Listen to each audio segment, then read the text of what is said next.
Ողջույն բոլորին։ Գիտեք, հաճախ աշխարհագրությունը թվում է պարզապես անգիրանելու ենթակա չոր փաստեր ու հոգնեցուցիչ քարտեզներ, բայց այսօր եկեք մի կողմ դնենք այդ մոտեցումը։ Մենք միասին կբացահայտենք մեր հայկական լեռնաշխարհը ոչ թե որպես տերմինների հավաքածու, այլ որպես հսկայական, կենդանի ու փոխկապակցված մի մեխանիզմ, մի համակարգ, որտեղ ամեն մի քար, ամփ ու գետ կապված են իրար անտեսանելի թելերով ու ունեն իրենց հստակ դերը։ Դե ինչ գնացինք։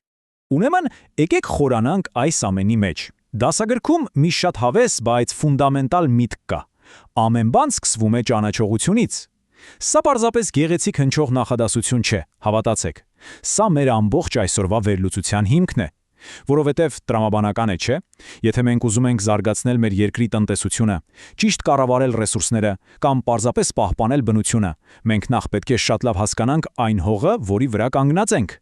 Մեր այսօրվա պլանը շատ հստակ է։ Կքայլենք 4 հիմնական բաղադրիչներով՝ նախ ոսկորները, երկրաբանությունն ու ռելիեֆը, հետո շունչը, կլիման, ապա արյունը, ջրային ցանցը եւ վերջապես դրանցից ծնվող կյանքը, մեր բազմազան էկոհամակարգերը։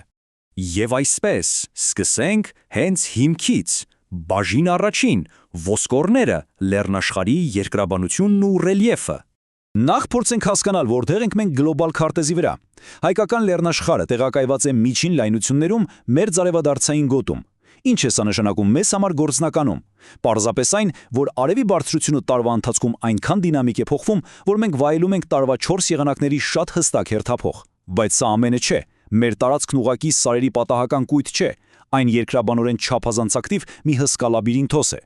Եվ սա հիանալի կերպով ցույց է տալիս մեր ռելիեֆի, այսպես ասած, երկակի բնույթը։ Պատկերացրեք երկու լրիվ տարբեր ճարտարապետական ոճ։ Մի կողմից մենք ունենք եզրային ծալքաբեկորավոր լեռներ, սուր, խրոխտ ու ժայռոտ, որոնք ծնվել են երկրակեղևի տեկտոնական հզոր բախումներից, իսկ մյուս կողմից լեռնաշխարհի կենտրոնական հատվածում կամ միջնաշխարհում պատկերը լրիվ այլ է։ Այստեղ իշխում են հրաբխային վահաններն ու հարթ սարավանդները, ստեղծված հնագույն լավային հոսքերից։ Երկու միանգամայն տարբեր ոսկրային կառուցվածքներ, որոնք ձևավորում են մեր հայրենիքի դեմքը։ Անցնենք առաջ։ Բաժին երկրորդ՝ շունչը, որն իր մեջ ներառում է կլիման եւ եղանակը։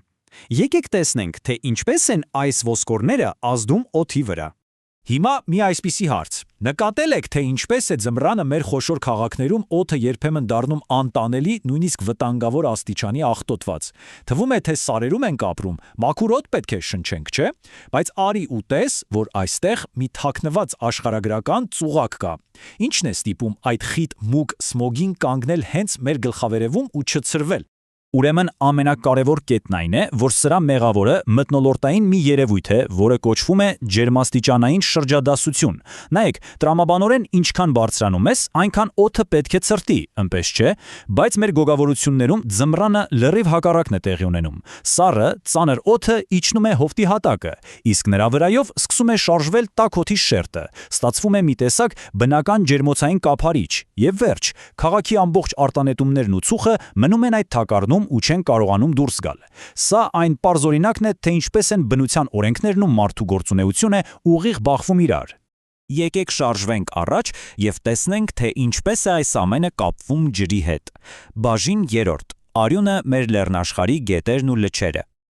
Մեր լեռնաշխարհը ուղղակի հարուստ է ներքին ջրավազաններով։ Պատկերացրեք 3 հսկա կապույտ աչքեր, որոնք նայում են երկնքին՝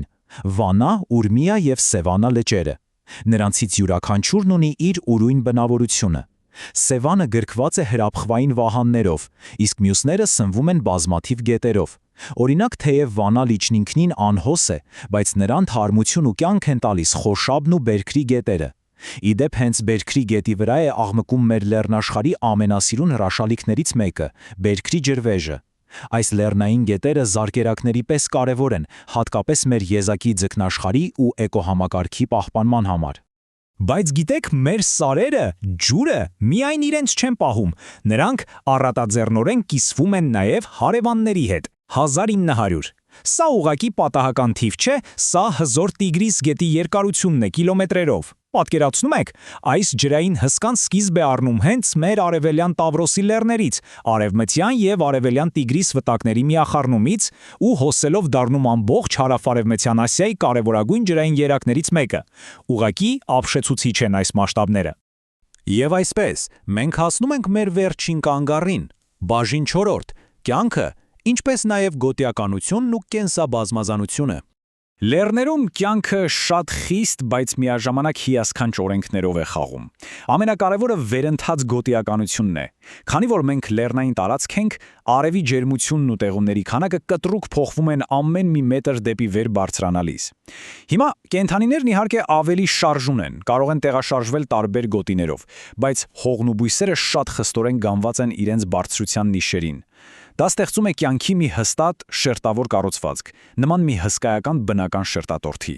Եկեք մի պահ մտովի մագլցենք մեր սարերնի վեր։ Ներքևում հովիտներում մեզ դիմավորում են տաք, շոգ կիսաանապատները իրենց չորասեր բուսականությամբ։ Մի փոքր վերև արդեն սկսվում են չոր տապաստանները, որտեղ հողն ավելի մուգ է, լեռնաշագանակագույն։ Շարունակենք բարձրանալ ու հոպ մտնում ենք զով, խոնավ ու թարմ անտառների գոտի։ Իսկ եթե հասնենք մինչև 3200 մետր բարձրություն, ծառերն ուղղակի կանհետանան, ու մեր դիմաց կբացվեն անծայրածիր, ալպյան գունագեղ ու ծաղկուն մարգագետինները։ Իդեպ հենց այս մաքուր ու ծաղկաշատ ալպյան գորգերն են մեղվաբույծների համար համարվում ամենաիդեալական միջավայրը։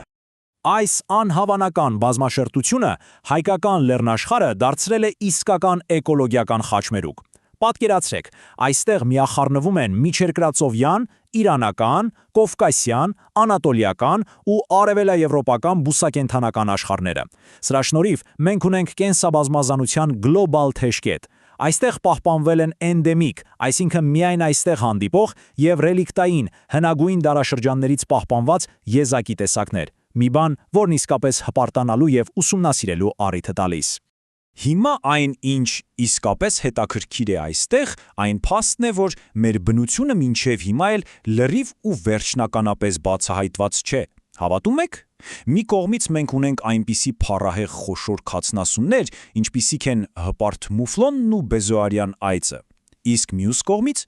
նայեք աջ կողմի այս փոքրիկ բույսին։ Սա ջրաղախոտի լրիվ նոր տեսակ է։ Գիտնականներն այն հայտնաբերել ու նկարագրել են բոլորովին վերջերս, հենց Զանգեզուրի և Սևանի ավազաններում։